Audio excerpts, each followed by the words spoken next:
Park की bench उसके नीचे ठंडी लग रही थी। वो अकेली बैठी थी, खोई हुई सी, लेकिन उसकी आंखें कुछ और ही कहानी बता रही थीं। उनमें अनगिनत आंसू थे, हर सांस गम से भारी थी। एक आंसू निकला, उसके गाल पर एक निशान बनाता हुआ। दुनिया उसके आसपास भाग दौड़ में लगी थी, उसके दर्द से बेखबर। बच्चे हंस रहे थे, पंछी गा रहे थे, फिर भी वो बिल्कुल अकेली महसूस कर रही थी। उसका दिल ऐसे अकेलेपन से भरा था जिसे शब्दों में बयां नहीं किया जा सकता था। पार्क के चटकीले रंग फीके लग रहे थे, खुशहाल आवाजें हवा में फुसफुसाहट जैसी लग रही थी। विस्पर्स, इतना दर्द क्यों होता है? उसने अपने हाथ में एक छोटी पुरानी किताब पकड़ी हुई थी। उसके पन्नों में कहानियां, कविताएं, सपने थे जिनमें से कोई भी आज उसके गम की गहराई को छू नहीं सका। वो एक पल सुकून चाहती थी, उस अंधेरे में आशा की एक किरण जो उसे घेरे हुए थी। बेंच पर एक परछाई पड़ी। उसने ऊपर नहीं देखा, यह मानकर कि यह बस एक और राहगीर है, लेकिन तभी एक कोमल आवाज ने उसके अकेलेपन को तोड़ दिया। एक्सक्यूज मी, क्या मैं यहाँ बैठ सकता हूँ? उसने आखिरकार अपनी नजरें उठाकर देखा तो एक युवक उसके सामने खड़ा था।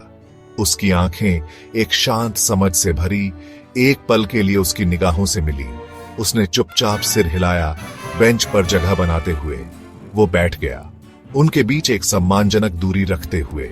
उसके हाथ में एक पुरानी नोटबुक थी जिसके पन्ने लिखी हुई कविताओं से भरे थे। अपने गले को धीरे से साफ करते हुए उसने एक कविता सुनाना शुरू किया।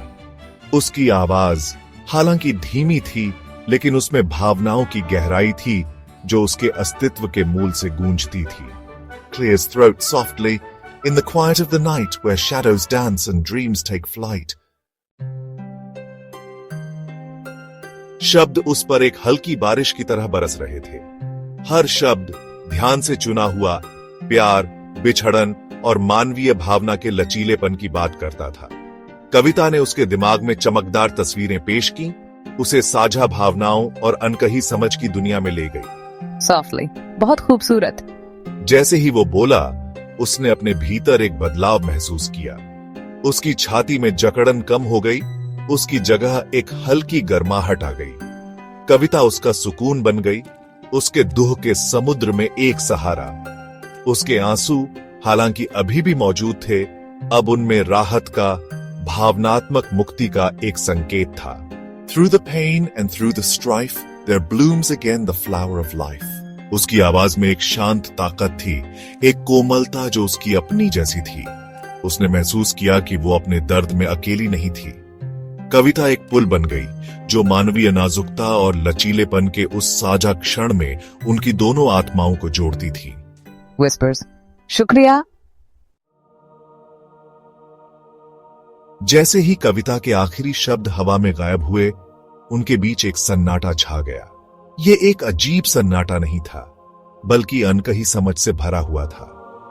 उसने आखिरकार उसकी तरफ देखा, उसे पहली बार सच में देखा। उसके होठों पर एक छोटी, सच्ची मुस्कान आ गई। उसकी मुस्कान को देखकर लंबी सर्दी के बाद पहली कली की तरह उसके अंदर कुछ टूट गया। उसकी आंखों में आंसू आ गए, राहत के आंसू, साझा खुशी के। उसने अपने शब्दों से उसकी आत्मा को छुआ था, उसकी जरूरत के समय उसे आराम और सुकून दिया था। वाइब्स्टियर, मुझे खुशी है कि मैं मदद कर सका। उस पल में पार्क की सुंदरता और कविता की साझा भाषा से घिरे उनका दुख पूरी तरह से किसी और चीज में बदल गया। एक शांत आशा, एक साझा समझ कि सबसे अंधेरे समय में भी मानवीय भावना को सुकून और जुड़ाव मिल सकता है। नोटिसिंग देखो कितना सुंदर। मूव्ड, कमाल है, कुछ शब्द क्या कर सकते हैं।